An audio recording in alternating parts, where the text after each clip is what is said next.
Hello students. इस video में हम देखेंगे कि स्टमक में कैसे डाइजेशन होता है। इससे पहले हम देख रहे थे कि माउथ पार्ट में डाइजेशन की शुरुआत हो जाती है और वहां पर पहले मैकेनिकल डाइजेशन होता है।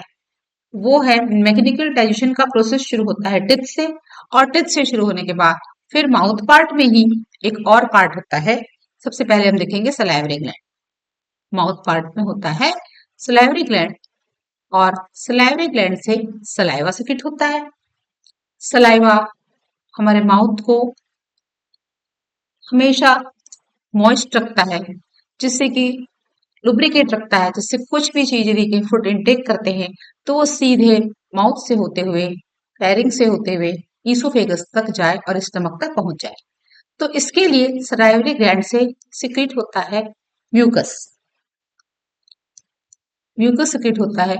म्यूकस के साथ साथ इस म्यूकस में मिला हुआ रहता है एंजाइम, और जो एंजाइम इसमें मिला हुआ रहता है उस एंजाइम को कहते हैं एमाइलेज।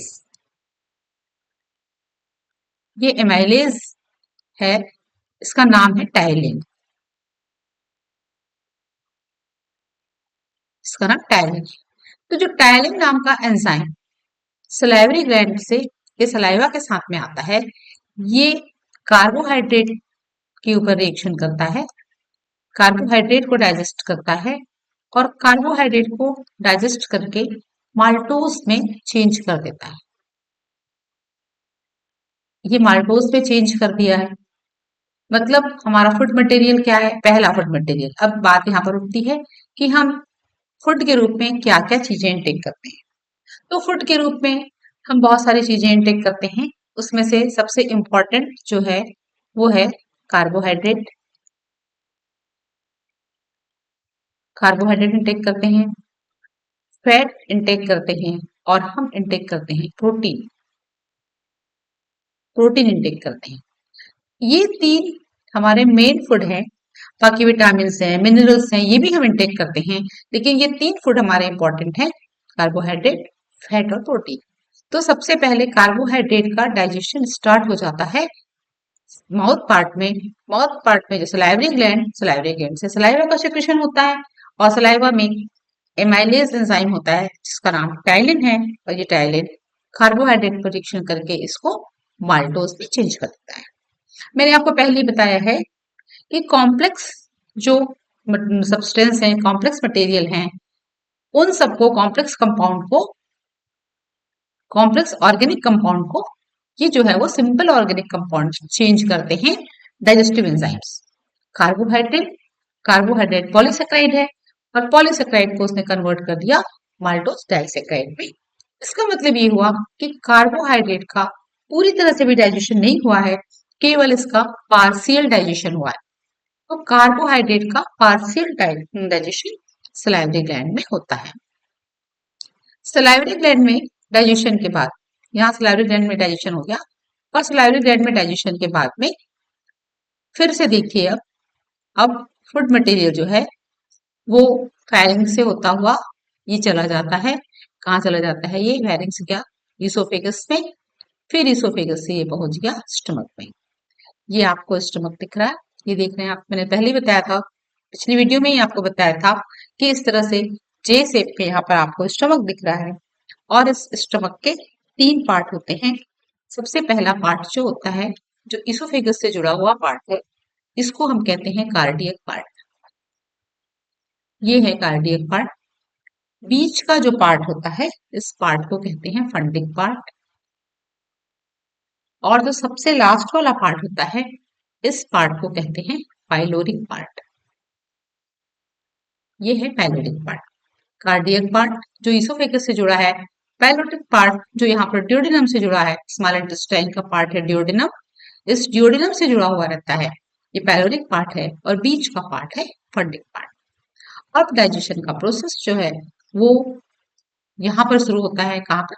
स्टमक में शुरू होता है। तो स्टमक में डाइजेशन के लिए क्या क्या चीजें होती हैं? सबसे पहले हम आपको ये बता रहे हैं कि डाइजेशन के लिए स्टमक में होता है HCl। HCl क्या है? Hydrochloric acid. हाइड्रोक्लोरिक एसिड है, उसका भी पीएच 1 से 2 पीएच होता है। इतना हाई पीएच है हाइड्रोक्लोरिक एसिड का, ये स्टमक से सिक्रेट होता है। इसके साथ ही साथ दो एंजाइम है इसमें। पहला एंजाइम है पेप्सिनोजन, पहला एंजाइम है पेप्सिनोजन और दूसरा एंजाइम है प्रोरेनिन।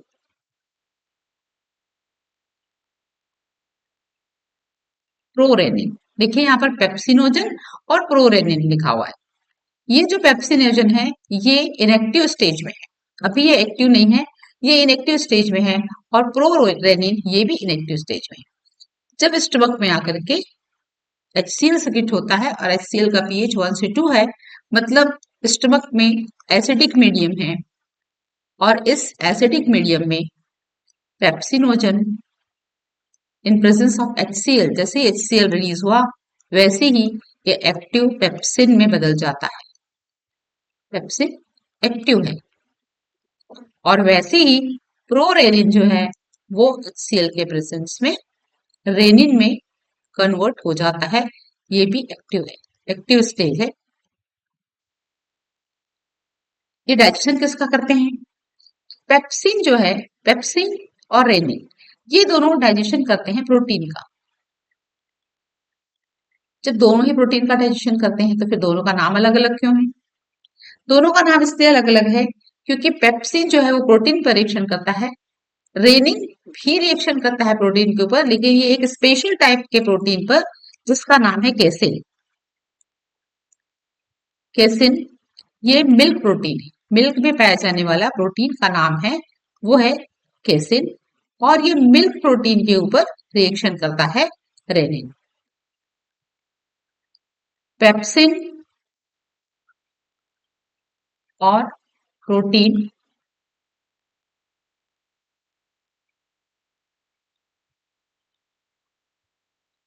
रेनिन और प्रोटीन ये दोनों बदल जाते हैं पेप्टोन्स में, ये पेप्टोन्स में चेंज हो जाते हैं। देखिए आप यहाँ पर फिर से एक बार अपन रिवाइज कर लेते हैं। माउथ पार्ट, माउथ में किसका हुआ, माउथ में किसका हुआ डाइजेशन? तो सबसे पहले हम देखते हैं माउथ में डाइजेशन। माउथ में डाइजेशन हुआ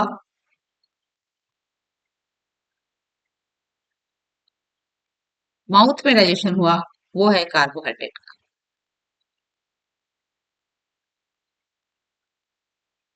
और प्रोटीन, प्रोटीन का डाइजेशन हुआ है स्टमक में।